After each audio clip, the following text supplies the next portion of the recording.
start there. I mean, forget anything that's happening in the world.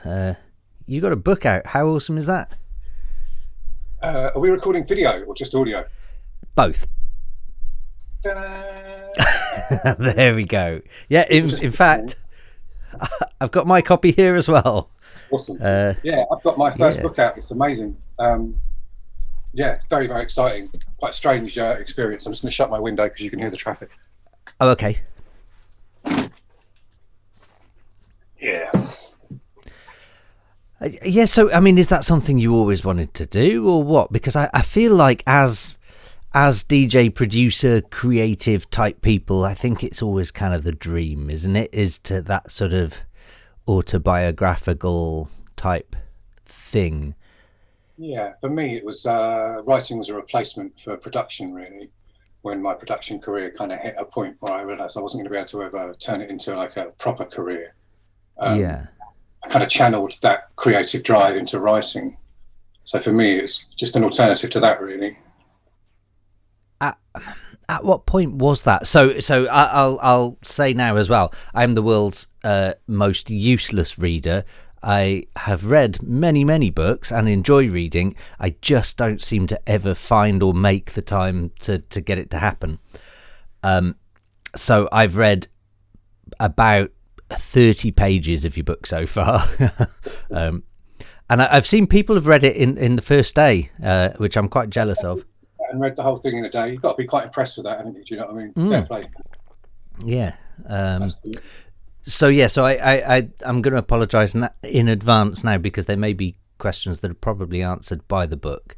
But I guess one of the most poignant things for me in probably the first 5 or 6 pages is the way you sort of describe your unsuccess as a DJ, but equally I'm reading it thinking, am I unsuccessful?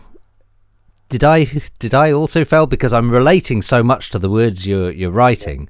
Well, it's interesting. Writing that book has made me completely reappraise what I think success is. And I think by the end of the book, if I've done my job properly, the reader will have reached the same point as me to understand that success really isn't about playing at Cream every week or flying around the world. Success as a DJ is about just getting that kind of jubilation you get when you're DJing. It's just It's just the joy of music, of sharing music and dancing with your friends. That's the success. That's the gem that you look for, that you find, that you treasure, and that for, years later you look back on. It's not any earnings. I mean, it would be lovely to have been a very successful DJ and to earn lots of money, do you know what I mean? But I think for me, that book it's about looking at success and reevaluating what success really is. Yeah, that's interesting because I always sort of saw myself as on the brink of success. I think I always kind of felt like I was, and I think we're probably all, aren't we? We're all, 2 or 3 gigs away from that big one. We're always, and it's kind of weird because, again, interestingly, you mentioned in the first few pages that you weren't heading towards Ministry of Sound or Space Ibiza, and weirdly, I had residencies in both of those clubs. Right, so there you go. So you're clearly a few tiers above me in the DJ pyramid. You know what I mean? But I don't think I am. I think I just had a slightly different path, and I guess maybe that's again where we all draw our own different versions of what success is, maybe. But yeah, it did kind of it threw me a bit because I was like, oh, hang on, no, I am that. No, I'm not. No, yes, I am. And, Definitely are. Well, I think it was for me. I kind of, and I've mentioned this before in interviews, podcasts, everything. I think it was around 2014 where I started sort of getting a bit depressed about the whole industry and the way that music itself was changing. And it had become somewhat formulaic, and it had, if you remember, 2013-14 was the explosion of what they still continue to call deep house, which was neither deep nor house, but that kind of depressed me because it was just so formulaic, and I guess you'd probably witnessed similar with Tech House, where, you know, or probably currently witnessing similar with Tech House and the explosion of Tech House in clubs and festivals, that it's neither tech nor house really. So for me in 2014, I sort of realised I think I'm just too old and too ugly to really ever become a superstar DJ, which I think we all kind of secretly dreamt of becoming. But actually for me, that was one of the most liberating moments in my career, I think, because that was the moment actually I kind of I stopped producing for labels and I started producing just because I enjoyed it, and that's when I then signed to much bigger labels, and it all kind of came full circle, I suppose. There's some kind of lesson in there, isn't there? I think so, yeah. I guess I just stopped caring, really. Yeah. Have you found that that's been similar with your book? I suppose it's probably far too early to even make that prediction, really, but I feel like it feels like perhaps you may get a second wind now because people will want you because of the book. Oh, right, okay. I don't know, man. We're coming out of this pandemic. There's going to be a lot of hungry DJs, you know what I mean? Yeah, that's true. A lot of hungry DJs and not a lot of work. I'm not sure there's going to be a lot of call for a 50-year-old bitter old man. Just another go. You know what I mean? But like I say in the book, I'm always ready. I've got my USBs, you know what I mean? Give me a strong copy, I'm on it. Oh, you know. Yeah. That would be nice, but I think I'm resigned to a life, a more sedate life, really, realistically. And same here. I think I was perhaps never really cut out for the whole party life type thing, not for any long period of time.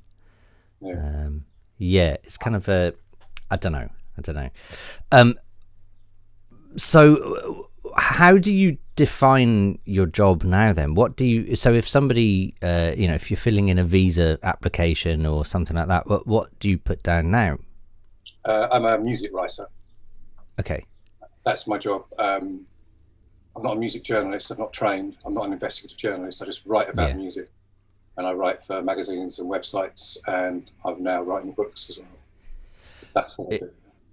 Is journalism something you want to do? Because and again, forgive me if I'm wrong, but my understanding is there is a huge difference between a journalist and a writer. Yeah, I would definitely make that distinction. I'm not professionally trained. I don't know how to conduct a piece of investigative journalism and make sure that I don't contaminate evidence, those kind of things. You know what I mean? I think there's space for people like me who just write about something that they love and they know about and they've lived. I particularly want to get into journalism. I'm quite happy where I am at the moment. Sometimes, occasionally, some of my written work strays into that territory, but I'm very aware of what my limitations are. You know, there's been lots of stuff in dance music about sexual abuse and sexual assault, particularly over the last year, particularly with Murillo.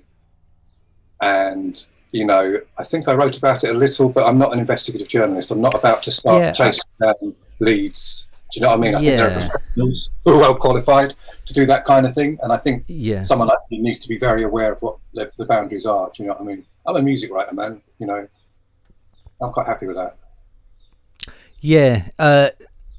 Because I think that was probably one of the things that went through my head this morning when I was thinking about things to sort of talk about with you. And one of the topics was because I know that you've written some pieces that may or may not be seen as somewhat controversial depending on who you are, I suppose. One of which was the Spotify thing that happened. Was it last year? The Spotify CEO came out and was basically telling people to make more music. If you want to earn more money, make more music. And that was basically all content.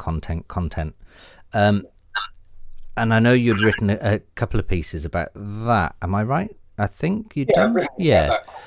And I'm fairly sure in the same vein, probably around the same time, actually, you'd written about Eric Murillo and his what was imminent due court case and things. Is that not something that appeals to you, to start writing about those things, or is it purely the creative side that you'd rather write? I enjoy creative and I enjoy fun and interesting stuff. I enjoy just really digging into music and telling stories and anecdotes and finding the funny or finding the loveliness in something. Do you know what I mean? I'm very much kind of almost like a Disney dance music kind of writer. Do you know what I mean? I just like everything to be lovely. And I mean, I've written about play graves a lot because I felt very strongly about play graves, and I felt like I didn't need to be an investigative journalist to still write competently about it. I thought I could still observe enough and put together a coherent argument. So I'm quite happy to write about stuff like that perhaps is a bit more controversial. So I feel more confident about it. It was quite easy to establish what was going on.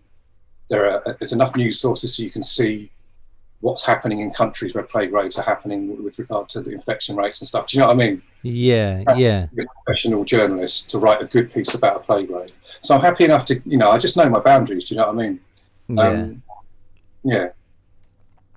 Yeah, that's fair enough. And then one of the other things I noticed in the first couple of pages as well, in fact, probably the first page, is you give thanks to Colin Dale,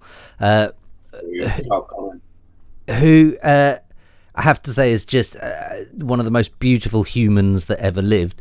And it was nice to see his name because oddly enough, and I felt it came full circle really. I first started talking to Colin late 90s, early noughties, and I had sent him some mixtapes that I'd done, and he came back with some advice saying something along the lines of, basically pick a genre and stick to it, because these were my early mixtapes where I was just wanting to sort of show reel everything. And he actually sent me a couple of tracks by a guy called Harold Heath. So that was my introduction to your music, was through Colin. And yeah, and it was just really weird to see his name getting thanked. And in my head, that had come full circle, that he introduced me to you, and then you were thanking him in a book. Now we're talking about it. Yeah, exactly. Beautiful thing, man. Yeah, Colin's a great guy, and he's kind of been there in the background in my career, a couple of times throughout the years. He pops up again later in the book. I did a stint for his DJ agency at some point. So yeah, he's a great guy, Colin. He obviously is an absolute don of the scene. Yeah, absolutely. And I think it was probably his mutant disco stuff that got me sort of hooked into that area of dance music in the first place, really. And then you talk about the Eastern European gigs being for those, and again, this is where I kind of struggled, where I thought, am I unsuccessful or successful, and I can still not work it out, because the Eastern European gigs were definitely my bread and butter for a good few years. It was just interesting to see you mention that, because I hadn't realised you'd been doing that same circuit, and actually it was probably around a similar time. So I'm surprised our paths didn't cross there. The late noughties, I guess, and then the early 2010s. Right, okay. And, it was Sofia and Varna in Bulgaria and the Czech Republic, places like that. Yeah. I think a lot of the tech house DJs, regularly were all over kind of Croatia and all that kind of area of Eastern Europe, Central Europe. Yeah. You're from Brighton, aren't you? Are you born and bred Brighton? No, I was brought up in Bury St Edmunds in Suffolk, but we moved here. Okay. I moved to London for a later time, and then we moved here maybe 15, 16 years ago. Oh, okay. Yeah, we've been in Brighton for about 15 years, I think. Right.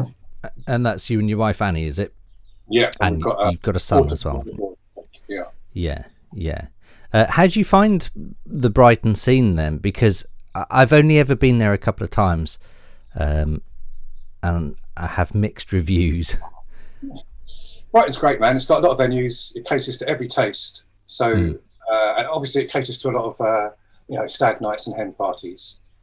Yeah. And I guess people like us probably wouldn't really like the music that goes down at venues like that. But it just means you don't go there. Do you know what I mean? There's quality venues and there's quality little nights and that.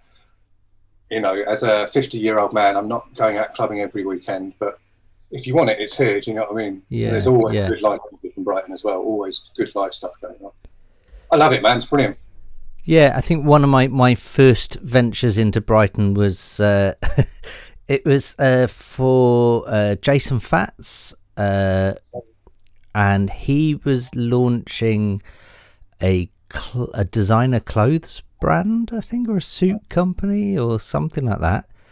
And I'd been invited to go there, and Phil and Paul Hartnell Orbital were playing there as well, as was I think Fatboy Slim and a few other big names. And it was in the Engineering Museum, I think. Right. Okay. Is that a thing in Brighton? An Engineering Museum? I'm struggling to place it, but that doesn't mean that it doesn't exist. And I remember you walk in and maybe it wasn't a museum. I'm sure it was a museum. When you walk into it, there's a great big steam engine type thing sort of sunk into the floor right in front of you. It looked like it wasn't supposed to be like a nightclub venue. It was more of a museum than a nightclub, I think. But I went to that event and booked a hotel or B&B or whatever that I thought was down the road, and it turned out to be a place called East Worthing, which was not a walk, and this was like a January as well, so it was bitterly cold. And and I thought, I'll get a nice B&B on the seafront, that would be nice, thinking that'd be lovely in the morning after, I'll be able to go for a little walk along the beach. And I got to I'm sure it was East Worthing. I got there at probably 7 or 8 in the evening, so it was dark, and sort of just checked in and then stepped out the place. And this was a time where Google Maps wasn't really a thing, and you kind of had to roughly, and so I looked up on the map, and then it was as I sort of checked in and sat down on the bed and realised I'm nowhere near the centre of Brighton. So I ended up having to go to East Worthing train station and sort of find it in the dark on my own. And there were a group of young lads who were somewhat enthusiastic about life, approaching me, asking me for, and it was like a tux job as well, the event. So I'm walking through East Worthing on my own, wearing a tuxedo, or fancy suit or whatever. It was not my favourite moment in life, and these young lads just grilling me all the way to the train station. I hope that hasn't coloured your whole idea of Brighton, because it's not always like that. No, not at all. No, it was. I just knew it was one of those things where I screwed up in booking the B&B. It was. It's not my favourite moment. Yeah. So how do you even go about writing a book? I found it quite easy. I quite like it. I'm quite. I don't know, man. I just need to have something to do. Do you know what I mean? Like, I used to produce obsessively when I was a producer. I produced a lot of stuff. And so when I stopped doing that, I needed something to do with my hands. Do you know what I mean? So for me, it's quite easy. It just happens. I've learned that the trick is not to wait for inspiration to come, or wait for an idea, or wait for a phrase. Don't wait for anything. You have to start, because it actually only comes when you're in the mode, when you're typing. Do you know what I mean? Yeah. So I had a few anecdotes. I thought this could be a book if I put it together. So I wrote a big plan on a big piece of A4 paper of what the chapters were going to be and the stages I was going to go through. And then once you've done that, you just have to type a lot of words, really. I typed too many words, and I ended up having to cut a load out. Oh, really? Yeah. I've got about 40,000 words, which is maybe a third of a book. which I thought it'd be brilliant. I'll just cut them out and they'll all be the basis for loads of columns and articles and stuff. Whereas in fact, they're all just awful. Right. That's why they didn't make the cut, because they're bad words. Do you know what I mean? I've just got all full of bad words that I'm never going to use again. I occasionally open them up and wistfully look for something that I might be able to pillage and use, but yeah, they're all bad words. So yeah, I found it quite easy, and I'm looking forward to writing the next one because it's just an enjoyable. Oh, okay. Fun. You're already doing a next one. I've got 2 ideas on the boil, with a third maybe. So yeah. Wow. Okay. Yeah, definitely. I like writing books. It's good. It suits me. Do you know what I mean?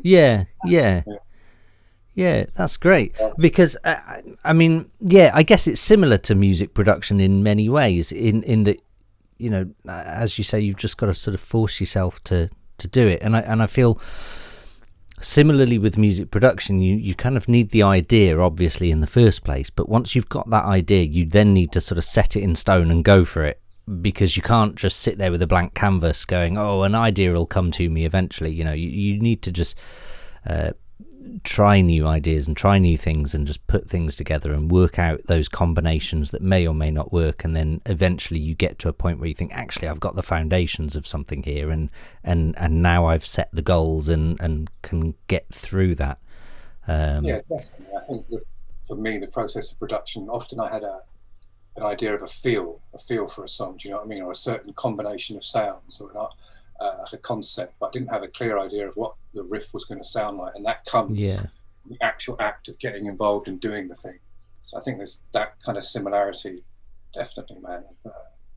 The creative act being the inspiration, because you can wait for ages for inspiration, but you might wait your entire life, it might never come, do you know what I mean? So yeah, you just crack on, you know, with both those things. Are you classically trained musically? I mean, not at all, man. I played the guitar for years just as a hobby, so I know what chords are, and I like. I know lots of jazz chords. I like all those kind of odd-sounding chords. But that's as far as my music knowledge goes, really. Okay. Stuff, because you used to, you still do teach music tech, don't you?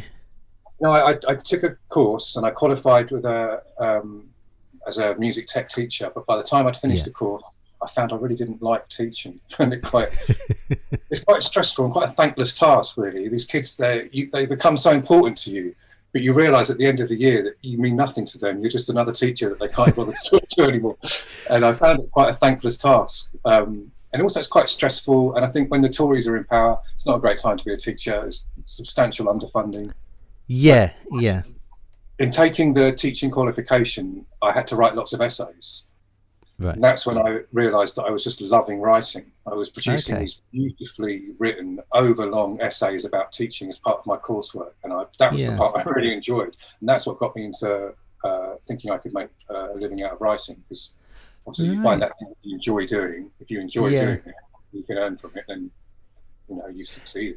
Yeah, and I've always sort of said to people, because a lot of people always ask me, you know, should we go to university to learn music or music production or anything like that? And I've always sort of said that I think university and learning courses of any sort really are more valuable than they're ever really given credit for, because as you start to sort of hone in on a specific set of skills, you know, you tend to find something that you love within that then. So, you know, I've always sort of used engineering as an example, where, you know, you may be good at something like maths or science or whatever in secondary school, and then by the time you get to university and you're doing something like engineering, you're going to have certain modules that may be in, I don't know, electronics or maths or physics or acoustics or, you know, any of these sorts of things. And that's when you start to find, oh, actually, I really like this bit. And that's when you start finding a direction in life. So I guess it's kind of similar with yourself, where actually by doing the teaching course, you not only learned that teaching maybe wasn't for you, but actually that writing was. Yeah. I mean, ironically, I was a good teacher. I won a little award for my teaching methods and my teaching resources I made, but I just didn't enjoy it. I found it quite stressful. It's very difficult. So every class is full of individuals, and they all need an individual approach. There's not one thing you can say to a group of 20 kids that they'll all get. Do you know what I mean? Yeah. Yeah, especially when it comes to teaching a creative subject as well. Yeah, I guess my experience was coloured by the fact I was working with kids who hadn't had much educational success elsewhere. So there's quite a lot of undiagnosed ADHD and dyslexia, a few disabilities. There was some language issues. There was some people with oppositional disorder. Yeah. There was a guy who'd come from a war zone. There was a guy who was sleeping rough. There was a guy who was drinking a lot. Another guy who was taking heroin. There's all these kind of extra layer of social problems that teachers are just expected to deal with. Yeah. And it did kind of colour my whole experience of the thing. But like you say, I got a lot out of it. I was kind of rediscovered my ability to write, and it's quite a joy. It's been quite a lifesaver for me, really. And I think for other people, I mean, I wouldn't say you need to go to university or do a course to make music particularly, but I think any education that you can do is always a good thing, man. Education's great. Learning stuff is great. It helps other parts of your life. Do you know what I mean? Yeah, absolutely. Yeah, it does. It's one of those things that I think it has unfortunately become all about tick boxes over the years, and it's all about, you know, you need X grade to achieve Y in life, and I think people forget that actually in and amongst all of that there's loads of fun that can be had, and loads of different directions you can go with all of these things as well. So were you looking at being a secondary school teacher by the sounds of it, or? No, I just wanted to teach music technology, so I was doing a placement 1 day a week in a local music college, and that's all I wanted to do. I didn't want to be in a school. I wanted to be in a college just dedicated to music. That's fair enough. Yeah, because I was going to say, from what you first said, I thought maybe it was secondary school, and then thought, I mean, that's my idea of absolute hell, basically, is teaching a secondary school. And I think, you know, the people who do it, more fair play to them. Do you know what I mean? Absolutely, yeah. I think you have to be a certain kind of a person, and I'm not that kind of person. I just don't like people. Me neither. Simple as. Yeah, I think you have to be jack of all trades as well, don't you? And you shouldn't be. You've got to be rock solid. You've got to be so many things. You know. Yeah. Not for me. But fair play to them. Yeah. So, can you tell us anything about the second or third book? What's the, because I mean, essentially your first book is, I guess, autobiographical. Can you call it autobiographical? Yeah, definitely. It's things that happened to me that I remembered. Which I guess is an autobiography, isn't it? But I'm guessing, or is it? I don't know. You tell me. Is it another autobiography? Can you do that? Can you? No, I think I've probably rinsed out this particular part of my life. Yeah. I was toying with the idea of writing a book about what it was like being a trainee teacher for 2 years, because that is full of quite a lot of funny stories. Yeah. Quite niche. But no, so I've got another couple of things that I'm looking at doing. There's one which would be a straight up history of a certain little aspect of dance music, which I'm considering doing. It'd be quite dry, but I think it's a little area that needs to be looked at.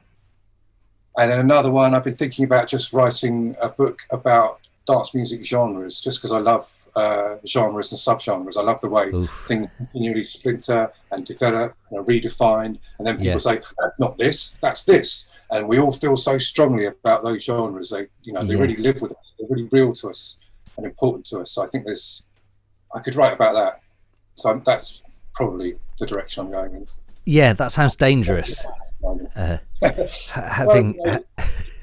Because I think having just seen comment threads on social media, when somebody mentions a genre name, it just becomes this wild, rabid zombie apocalypse of comments.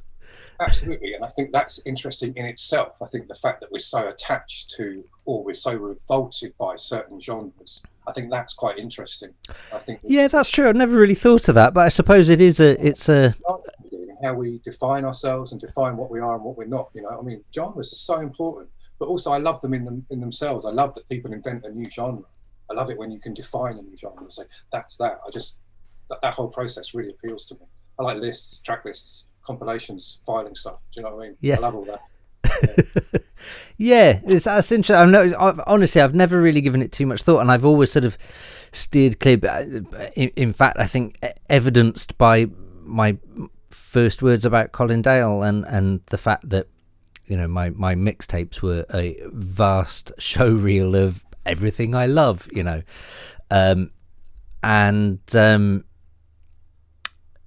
so I think because of that, I think I've always kind of steered clear of the whole genre. This is or that isn't or whatever. And honestly, when people have asked me, you know, what sort of music do you write, I've always just gone, oh, electronic. I can't really define it any better than that. It's just electronic. But I guess for a lot of people, it's almost like a sense of belonging and a sense of tribalism in there, in I own this genre because this genre is mine, and I know what's right and what's wrong within this genre, and it almost becomes to sort of a religious aspect, which is quite scary now you've said it. I love it, and you're right, it does become extremely important to people. And people become very angry when people 2 years later start reinterpreting the genre. And suddenly it's like, well, that's not what the genre is. This is the true classic. Do you know what I mean? And all that kind of drawing of lines, I just think it's fascinating, man. I love the way it operates. I just think it says a lot. I'm not quite sure what it says yet because I've not written the book, but I think it says a lot about us. I think it does. And I wonder if is that a British thing, do you think, or do you think it's all the world around? I think it's I think certainly Western countries like categorizing stuff, definitely. The Western intellectual tradition certainly likes making lists, do you know what I mean, and and cataloguing things. I guess, I mean, clearly I'm only seeing it from a British perspective, being British, but I feel like British people don't cope very well with change, and they also as a whole tend to shun things that become successful beyond their own experience and reality. So I think, you know, to give an example from a genre perspective, using the word progressive house, because that's kind of one of the things I always sat under, was the branch of progressive house, until when was it, 2010, 11, and we had people like Swedish House Mafia, and all of a sudden the word progressive house became like a swear word, and in Britain especially. It's exactly the kind of thing that I find absolutely fascinating, the journey that word went on, how it's just warped over the years to become the antithesis of what it originally was, and it happens again and again. I think it's a fascinating process, and I also love the fact that there was very little that was progressive about progressive house initially. Do you know what I mean? It's just. Do you think? Yeah, I think it's odd when people start labeling their music progressive or intelligent, as though other music is somehow not quite as progressive or intelligent. Well, I think it's really interesting positioning. That's interesting that you see it that way, because I felt like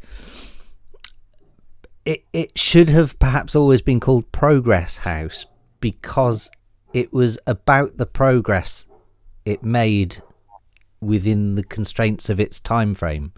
Within the tune itself, it went on a journey kind of thing. You mean? Yeah. Oh, that's quite interesting. I've never really thought about this until now, but I think as a kid it was, you know, the progress was the introduction of a new hi-hat that made you go, oh, hello, what's that? And then that you know, it just tickles your ears, and then maybe the introduction of a new pad sound came in, and you oh, we've lifted up a notch. And interesting, because progressive house now means a certain set of musical tropes, certain types of percussion, certain types of synth sounds, but it's not this type of drum patterning, because that's techno. Do you know what I mean? It's a certain set of musical tropes. I think the idea of it being progress house, that's quite interesting, of things that happen in a track rather than it just being a track where it just loops kind of thing. Right? Yeah. And that was always my interpretation of progressive house, was it was something that progressed over time, and generally progressive house tracks at the time were sort of 9 minutes long or whatever, and much like prog rock. And I always felt that prog rock for me was always about the progress of the track. It was about that climactic last 2-3 minutes of the track that it progressed as a journey to. Wow. Yeah, I never really thought of it like that either. I kind of just thought of it more as, I don't even know what I thought of it. I just thought progressive as a prefix that just slowly, or quite quickly, came to delineate certain, like I say, musical tropes. Lots of layers of percussion, not techno, not house, somewhere in the middle. Yeah, you do a whole chapter on the word progressive, man. Yeah, there we go. I've just given you a chapter. I'll definitely credit you. Yeah. But it is interesting the way I think British culture in particular really sort of we both invent and destroy things. And in fact, in one of these podcasts, I was talking to a dubstep DJ called Funkcase, and we talked about the fact that really Britain and British culture invented dubstep, and it had roots from reggae and dub and dancehall and all of these things, and for me, having been born and bred in Wales and spent a lot of time in Bristol and seen the sort of slow evolution of these things develop, and so Britain, really, dubstep to me is a hugely British creation. It's all, to me, it was and still is representative of all the good things about Britishness, is the cultural diversities and the mishmash of cultures that Britain has to offer, and it all kind of came together in this melting pot in a few sort of underground clubs in Bristol and London, and that to me was the birth of dubstep. And then, of course, America came along and went, here's some muck dubstep. And, they capitalized on it time and time and time again. And the moment any of these British artists kind of started gaining any kind of notoriety or success, the whole of Britain just went, no, we're done with dubstep now. That's it. Bye. And we're off to deep house or whatever it was, and to reinvent something else. It was sullied, wasn't it, by EDM and kind of that American take on it. Yeah, I think it definitely sullied it. But, I think, but again, and I, as much as I think what I've just said may have come out as an anti-American thing, and that America destroyed it. But honestly, my issue was that Britain created something and then didn't cherish it, and just. Right. And to me it was a British issue, not an American issue, because America will always Americanize things. It's America, that's what America does, whereas Britain seems to invent these things and then just quickly go, nope, bored of that now, and they move on to something else. And I think it's this whole sort of stiff upper lip of, we don't like people to be successful too much. We're okay with a little bit of success, you're allowed that, but don't get too successful or we'll suddenly hate you. We do have a strange relationship with success. I think that is true. I think there is an undescribable level of success beyond which you won't know, but if you go past it, then the British public might not like you, and it's hard to know that line. It's such a thin line, which I think is perhaps one of the appealing things about your book, is that it's a self-reflecting but equally self-mocking to an extent look back on what didn't happen as much as what did happen, and I think that to me is another great British trait that we have, is the ability to look back at something that perhaps wasn't a great success, but we look back at that with more fondness than we do looking back at something that was a success. The British love an underdog, don't they? Do you know what I mean? They do. They really do. And the Eagle Edwards. Remember that skier? Who? Sorry. Eddie the Eagle. The skier. Oh yeah. Rubbish, man. Absolutely rubbish. Britain loved him. Inexplicable. Yeah. There's a film about him, isn't there? I think there is. Yeah. I'm sure it's on my watch list. Yeah. Apparent. I'm sure I heard someone talking about it a couple of years ago, saying that it's an astoundingly good film. So it's on my watch list there somewhere. Weirdly, in the last 48 hours, there's so I'm into my craft beers, and there's a company in Manchester called Cloudwater, and they do by far the greatest beers I've ever tasted. And they have there's always been this thing in the craft beer world, and as much as I like my craft beers, I do not consider myself in any way, shape or form an expert on craft beers. I just know that I like a lot of different unique tasting beers, but I'm also very aware that within that world there's a huge amount of snobbery going on, and again, they sort of shun the success of people, and I don't know, perhaps rightly or wrongly, but it was announced the other day that Cloudwater have started supplying Tesco with some of their craft beer, and the whole craft beer world has been up in arms about this thing, and how dare they now start shipping to Tesco. What makes it extra strange is that they seem to be a hugely ethical company, and I think maybe this is where it's rubbed people the wrong way, rightly or wrongly, but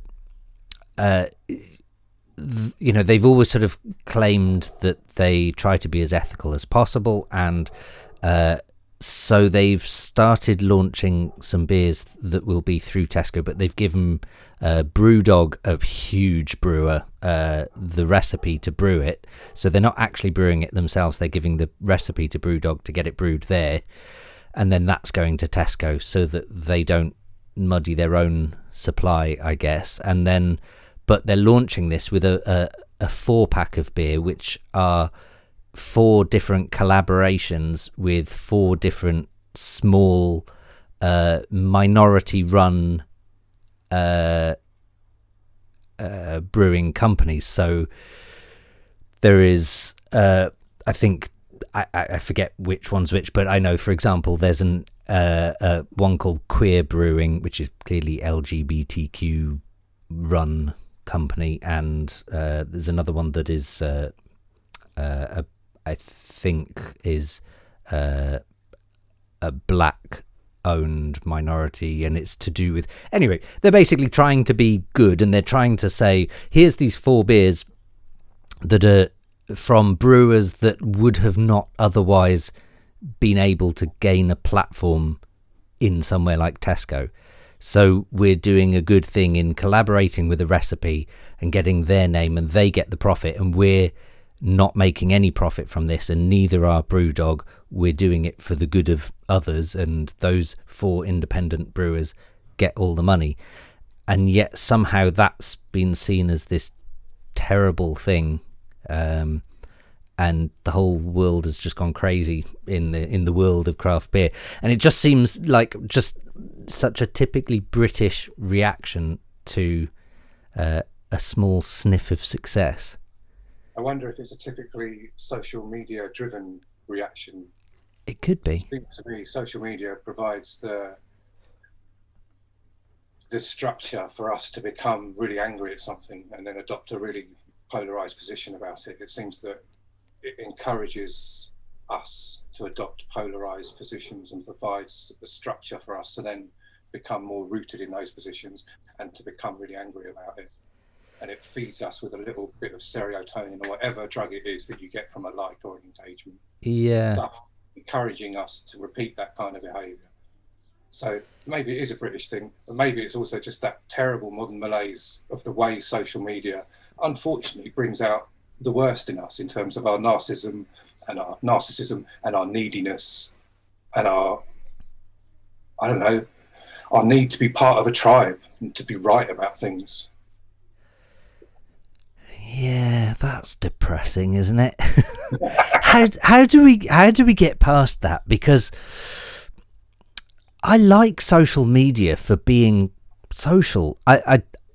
Really fun. Yeah. And I think social media as a concept is fantastic. And I don't know how we sort of, I think we as a society need to start changing something.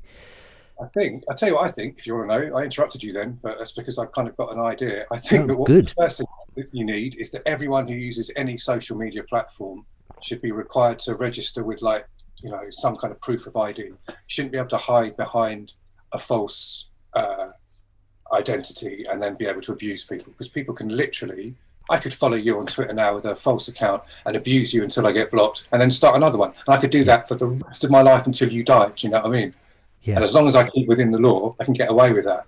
And so much of the terribleness of social media, I think, is down to the fact that people are kind of hiding behind, an online avatar or an online identity. So first thing, I think you shouldn't be able to go on there and do that. I think it's crazy.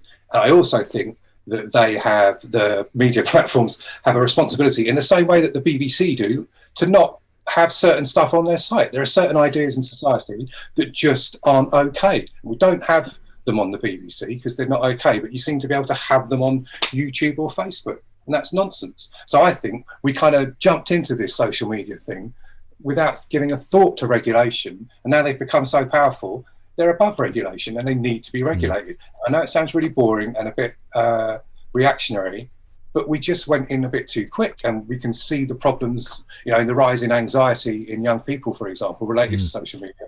We can see that we haven't quite got it right. Social media is brilliant, it's really good fun, I love it, but it needs to be regulated, and people need to be accountable for what they do online, and currently they don't have to be. That's what I think about social media. I like it. I think I like it. I want to agree with you, but there's a part of me that also thinks that we'd need to start even higher up than that and start looking into things like privacy laws, because so for example, the whole is it Parlour, that to sign up to that apparent or so there were two different types of accounts you could have. I could be wrong on this. I oddly enough didn't have a Parlour account. Hang on, was it you? It was you that did, wasn't it? Yeah, I've got one, yeah. Yeah, you're the one friend I've seen post saying that you logged in and looked at it. Okay, so maybe you can tell me if I'm right or wrong here. My understanding was that you had two different types of accounts, one of which you needed a social security number to basically become a verified human being, and the other type of account was just a free-for-all for anybody. Is that right? I didn't have to give them any proof of who I was. I just started up an email. But my understanding was, if you wanted to be a verified, bona fide human being, you had to basically provide them with your social security number or whatever. And at all in the sign up, I did not notice that at all. And I remember, and I can post on there if I wanted to. So I'm not sure that's strictly true. Right. No. Okay. Yeah. Well, that's a shame, because I actually thought that was quite a nice idea. Was that essentially? So then you could basically have your, so like we have with Facebook now, we have, we could I can change my post to be friends only or friends of friends or public or whatever. My understanding, apparently wrongly, was that you could basically have your posts visible to only verified bona fide humans who had. You can. I've not looked into that side of it very much, but I think I find it hard to believe, because of the level of extreme racism, transphobia, whatever, that those people are posting, having given their social security details. We're talking about the same group of people, or I'll say an overlap of the same group of people, who were publicly posting pictures of themselves rioting in the Capitol Hill. Yeah, also, British people as well being terribly racist, and I find it hard to believe they would be doing that in a way that would enable them to be seen, because for a lot of those posts, you just lose your job if you worked in public services and you went online saying that you thought Muslims were filthy or whatever. Do you know what I mean? Yeah. So I find it hard to believe that they're doing anything like that at all. It seems to me you can just sign up and be as horrific as you want. Yeah, that's depressing then, because I thought I've not looked at. I knew it was a place for racists to circle jerk each other. I don't know. I don't really know much about it other than that it was just my understanding was that it was essentially for the people that call us snowflakes were at the same time being offended that they weren't allowed to be racist in public, and therefore created this social media platform that was for people to call everyone else snowflakes while hiding behind their computer. Yeah, it's not the best use of technology that humans have come up with. Do you know what I mean? Yeah, maybe not. Many great things, but that isn't one of them. It's so out of curiosity, because I don't think I've ever seen. I saw you post once or twice, and it was around the sort of January 6th riots and everything. I think sometime after that, I'd seen that you posted something about Parlour, that you'd logged in or something. Why did you even have an account? What was that about? I started an account because I was interested in how QAnon ideas were infiltrating dance music. How some DJs started talking about QAnon. And I thought, I'll have a look on Parlour and see if anything's going on there. So I just started an account under a false name. Yeah. And then would occasionally go on there and have a look around. It wasn't actually that useful. Yeah. I think people are hiding who they are. I don't think anyone's on there with their real name because they know what they're saying is disgraceful. You know what I mean? I think it's not many. Oh, no, that's not true. There are some people on there with their real names. People like Katie Hopkins and Tom Robinson, they're on there with their real names. But certainly I didn't find any DJs that I knew or producers that I knew. So you were looking for DJs and producers. I was interested to see how that QAnon thing was coming into Britain and coming into the dance community. And it's kind of back to what we're saying about investigative journalism. I'm not an investigative journalist. But you seem to be doing a lot of it. Well, I'm interested in that. I think the way those ideas have travelled, particularly into our particular corner of culture, is quite interesting. But yeah, it wasn't very enlightening. It's just quite depressing, really. Yeah, it's quite a depressing place, really, as you can imagine. Yeah, I mean, yeah, I didn't sign up for an account, funnily enough. Why would you know?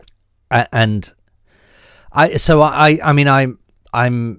always sort of held my hands up and said I'm fully trapped in a leftist bubble, and I'm quite happy there. I'm okay with my small group of socialist friends, and I'm quite happy in that bubble. But every now and then I do get the odd glimpse of outside of that bubble, and it's just horrifying, sometimes on both sides, but it's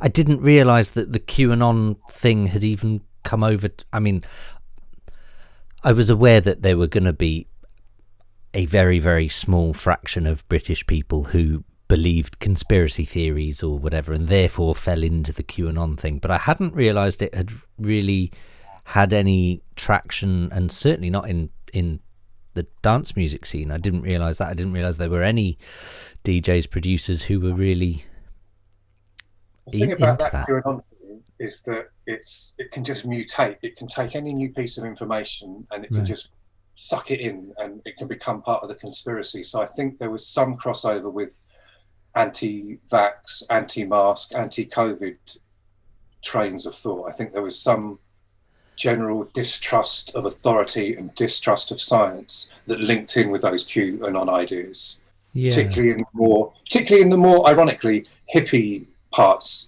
of dance music culture. The yoga. Not saying people who do yoga. I'm trying to, the kind of life coach, Ibiza hippie yoga type. End of dance music. Yeah, it's a terrible generalisation, but I think there was some crossover. I'll say it: the psytrance scene. Yeah, I don't say that about a scene because I don't think it's a scene, but I think there are aspects of that point of view anti-authority kind of thing that chimed and resonated with these ridiculous QAnon ideas. And I think that was a little backdoor into dance music, and I thought that was interesting, but I couldn't really find it out because I'm not an investigative journalist. I don't really know how to do it. Do you know what I mean? It just makes you feel a bit queasy. It's not very enlightening. Do you know what I mean? Yeah, I mean, so yeah, it's an odd one because I can kind of see, I can draw a line from I guess people who say chemicals are bad, not realizing that everything in this universe is made of chemicals. A fucking apple is made of chemicals. But I think, you know, people who say, oh, I won't eat anything with chemicals in, you know, and I think that sort of naivety of just really, really basic primary school science, I guess I could kind of see a link between that group of people, you know, which are generally the more hippie yoga type Ibiza resort people. I could see a link with that and the anti-vax movement, absolutely.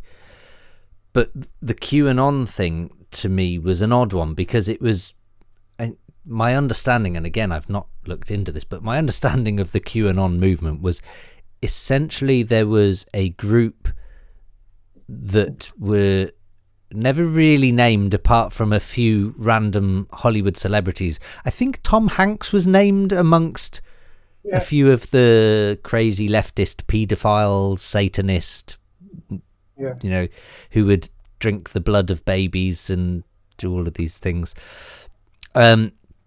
But I think the list was mostly politicians, and so they were believed to basically just eat babies or something, and also some kind of secret paedophile and blood sacrifice ring, and that Donald Trump was a kind of fighting it surreptitiously somehow through his presidency. And yeah, it sounds crazy, but yeah, like I say, I think conspiracies like that, they just eat up new pieces of information and then rechurn them as part of the conspiracy. And I think because it's essentially at its heart, it's just about anti-authority and anti-reason and disregarding or rejecting things that previously we had faith in, like science. Do you know what I mean?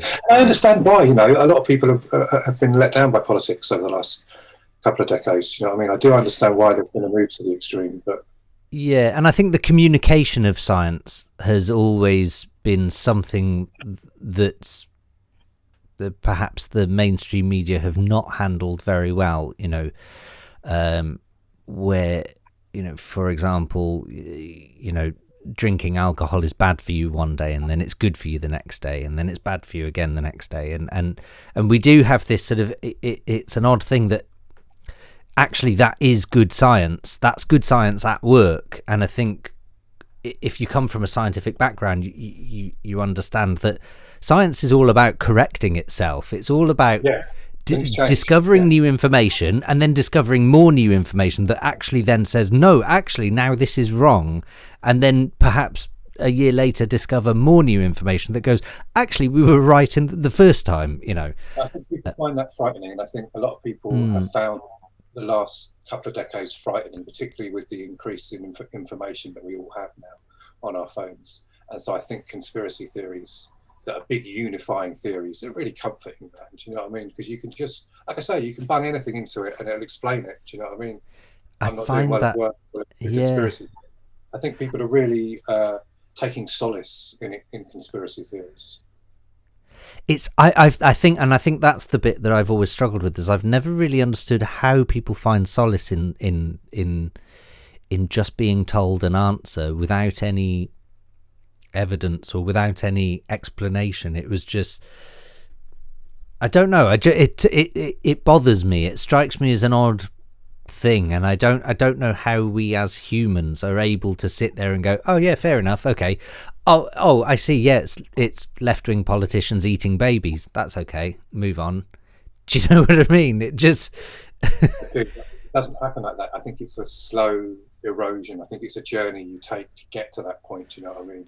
And it's a journey that starts with little things. Yeah, I think it's a journey we've all been on for the last couple of decades, while we've consistently a lot of us have been let down by politics. Yeah. I think we've rejected a lot of things, not me personally, but I think a lot of people have rejected a lot of stuff that we used to kind of trust in, sometimes for very good reasons. And I think that leaves people open to exploitation from the fringes, and, you know, open to accepting crazy ideas because it gives them something to hang on to. It's an explanation for why things are so awful, you know. It's an explanation people can understand. Not everyone's a scientist like you, know what I mean? You've got to understand, most people don't really read many newspapers, don't really engage with a lot of issues in depth.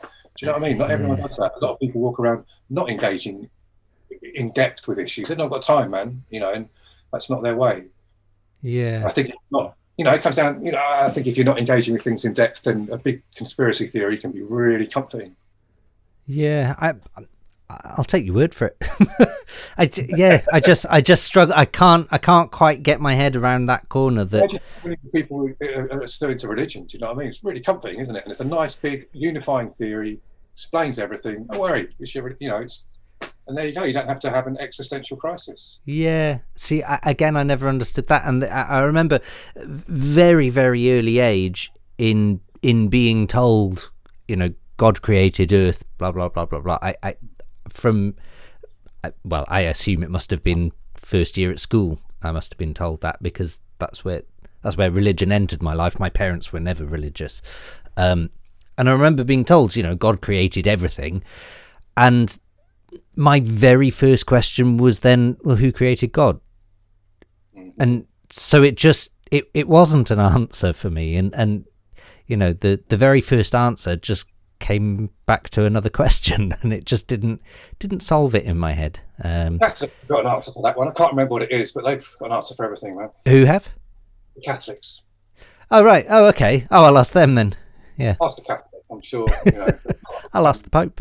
Yeah. They'll make a big long word, you know, that will explain exactly what it was. Right. Yeah. So going back to the QAnon thing, did you? So you say you didn't find anything in Parlour. Was there a scene, I suppose, that kind of merged the two, electronic music and conspiracy theory QAnon stuff, or was it just individuals just falling for the conspiracy themselves? Yeah, I didn't see it as a scene at all. I saw a few people around the fringes. There were some DJs, some promoters, and they tended to be the kind of people who didn't believe in the pandemic at all, who thought the pandemic was some kind of hoax or some kind of larger plan to enslave us or something. So right, already clearly very open to pretty crazy fringe ideas. Yeah. You know what I mean? And also kind of wearing this anti-authoritarianism as a kind of badge of honor, because they've seen the truth. Do you know what I mean? Yeah. Yeah, and there's quite a lot of that. But no, it wasn't specific to one scene. Okay. No, just some random people. Random. Because I sometimes wonder if maybe there is, and I guess this comes back to the whole social media thing, doesn't it? Where we see people start some Twitter beef with someone, and you know, where you can then go, oh, I see they've got an album out next week or something, you know, and I wondered if maybe there was a correlation between people posting conspiracy theory, 5G injection chips, Bill Gates, something or other pandemic. I wonder if there was a correlation between the people posting these things publicly and perhaps the people who had a release out the following week or something. And terrible cynic. I can't believe you would be so cynical. I do apologise. I'm now going to start posting QAnon stuff and then do a tag on buy my book. yeah. But this is the thing: is some people do genuinely. I guess, you know, it comes back again even further to, as you mentioned, with the serotonin burst that we get from someone liking something. Well, if they can like something we've made, then all the better for it. And if we can get those likes by any means necessary, then is sharing QAnon stuff the way to do it? I wonder how many people have actually just. I guess what I'm really asking is, I wonder how many people have shared these conspiracy theories with malicious intent. There are some people online who enjoy getting a reaction. Clearly, yeah. Do you know what I mean? So yeah, perhaps that because I think it's dopamine, isn't it? The thing that you get from someone liking your posts. I think that's the same. It's either that or serotonin. It's one of those. Which is the one which is triggered by food and cocaine and sex and stuff. Yeah. It's quite a strong chemical in the brain, right? It's quite a strong reaction. Yeah, and also gambling. There's a big correlation between the gambling addiction and social media. Right. Yeah, I wish I had a better memory, because my memory sucks. But I was reading an article about a year ago or so. There was some research that had been published that was looking at the similarities of brain function using social media and gambling, and essentially it came down to, and this is why we have infinite scroll on things like Twitter and Facebook and whatever, because we can just keep scrolling and scrolling. There is no end, there is no bottom of the page. It just keeps going, and it keeps rolling the dice, because and that's why we continue to post, is because we're looking for that next hit. And so we're looking to get our friends to go, look at this, read this, and like this, like me, like everything I do. And it's that validation as a human that we get is basically the same brain function of, I'll put some money down on this, maybe I can win this, maybe I can win that. If I just put another coin in this machine and pull this handle, this one will really pay off, which is a very scary thing. It is. It's like a huge experiment has been enacted upon us in the last 15 years, and we weren't prepared for it. And we can see it has many great effects, but also there are some quite pernicious effects of social media. I do think, long term, I think the platforms do need to take a bit more responsibility. Yeah.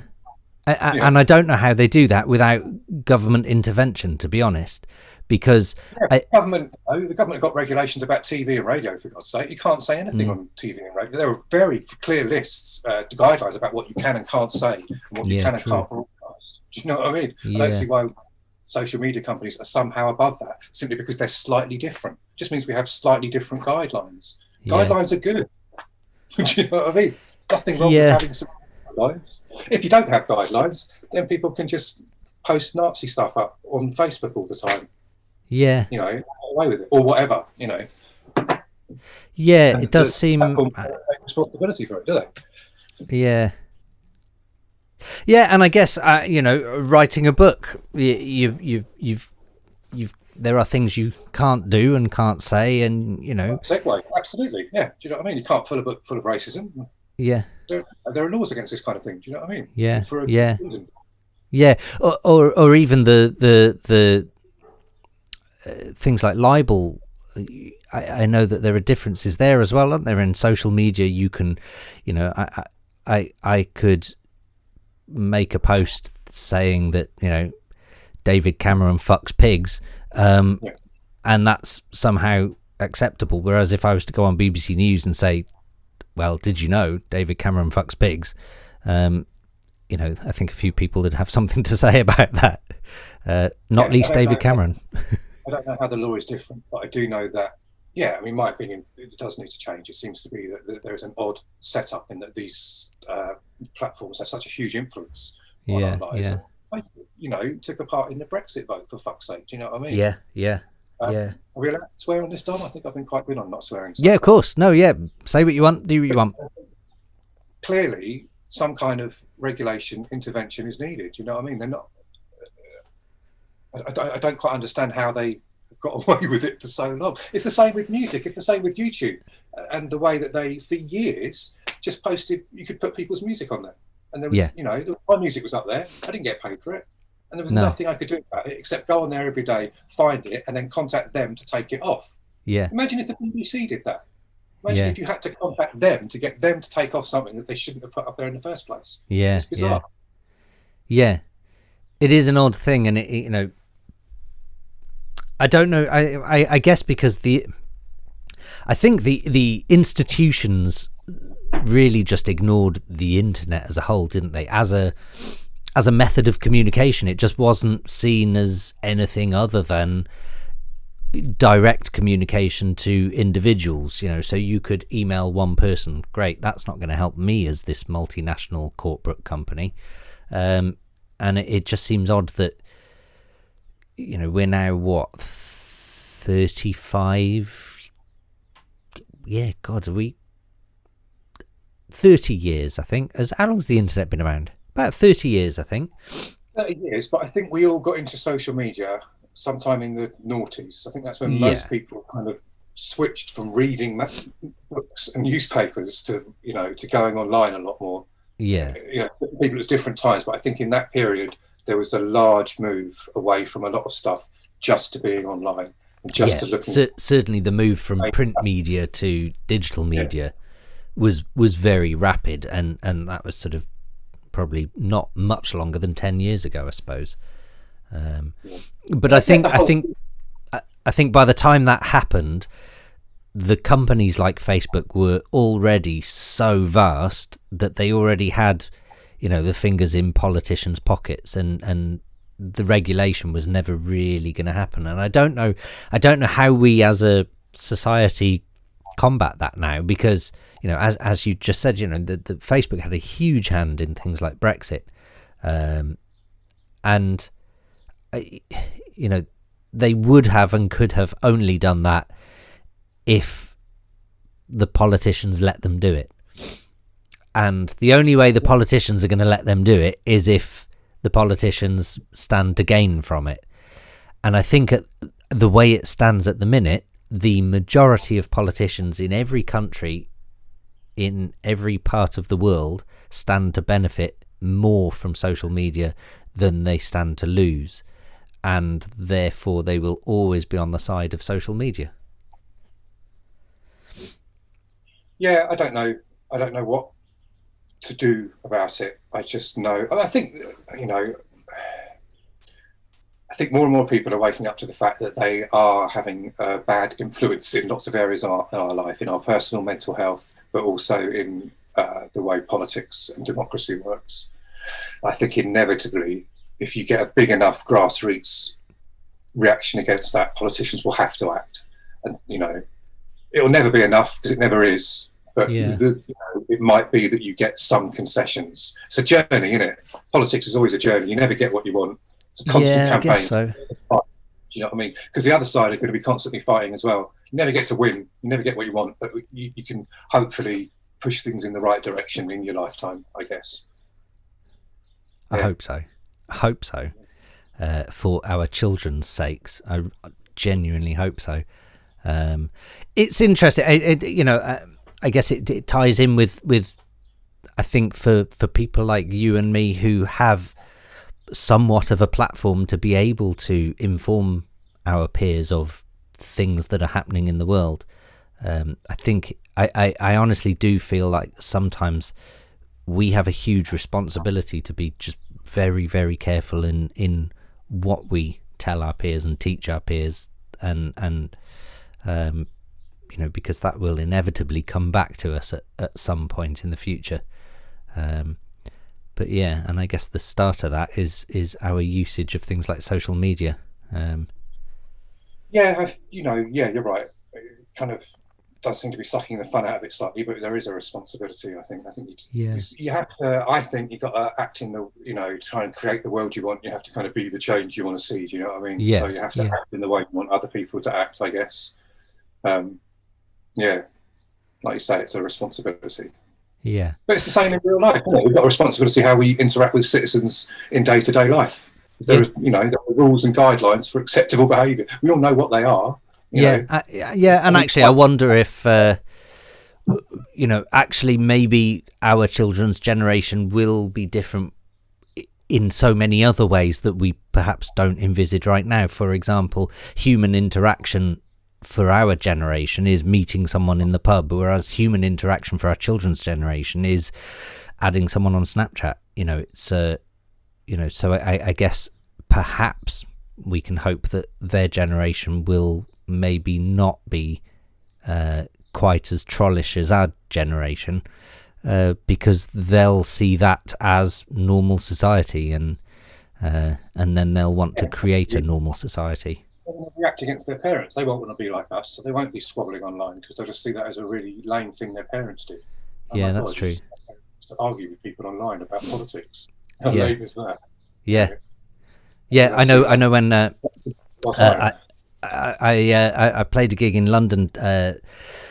My first gig after my son was born, about 6 weeks afterwards, I think, probably not even that. And the promoter of the event sort of congratulated me on my child being born, and he said something like, "Oh, that's going to be awesome for your son. He'll have a super cool dad being a DJ producer and everything." And I was like, "Yeah, no. I think he'll see DJs and producers as just these lame old people things. It's equivalent to your dad being in a band, a lame old band, so, yeah. Cabaret band or something. Yeah, so maybe the whole DJ producer thing will just be, we're the last of them. I hope so. That, my friend, I reckon, is a wrap. Honestly, thank you very much. For being a guest on this podcast. It's a bit of an odd podcast because there is no script, there is no start or end or anything. It's a fade in and fade out job, and the whole kind of aim of it is a fly on the wall. So yeah, honestly, thank you. And the longest chat I've had with anyone apart from my wife for years. Well, literally for a year. Well, thank you. Yeah, no, honestly, really good luck with the book as well. I have really enjoyed what I've read so far, albeit a very small amount. But honestly, I'm quite excited to get stuck into it.